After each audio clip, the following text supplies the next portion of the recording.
लगाव और प्रेम के बीच के अंतर को समझना होगा।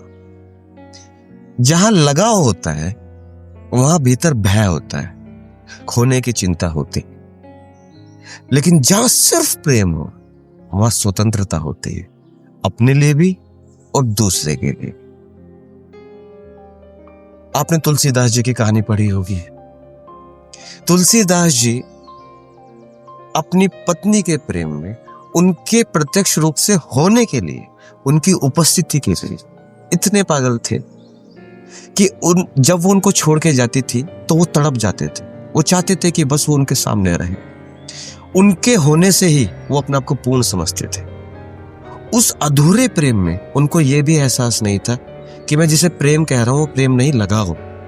जब वो उनसे दूर हो चुकी थी तो वो उनके पास जब पहुंच रहे थे, उनसे मिलने जा रहे थे, तो एक नदी को पार करना था। सांप को वो रस्सी समझकर पकड़कर नदी पार कर रहे थे। मुर्दा जो बह रहा था उस नदी में, उसको उन्होंने नाव समझ लिया।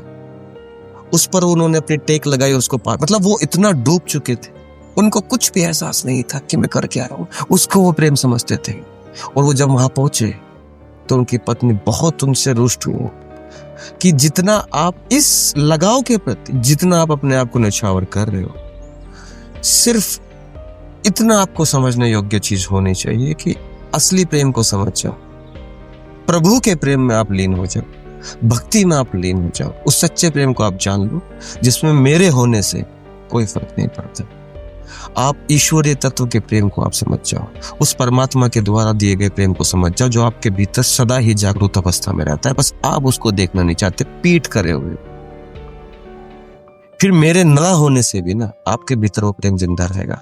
मैं ये नहीं कह रही कि आप मुझसे प्रेम मत करो, मैं ये कह रही हूँ कि आप सच्चे प्रेम को जानो। मैं तो आज हूं, कल चली जाऊंगी, क्योंकि आप मेरे शरीर से प्रेम कर रहे हो। शरीर यानी कि मैं उपस्थित रहूं, कल तो मैं चले जाऊं। वो प्रेम जब उनकी पत्नी ने उनको समझाया, वहां से जब वो विदा विदा लेने के बाद तब उनको एहसास हुआ।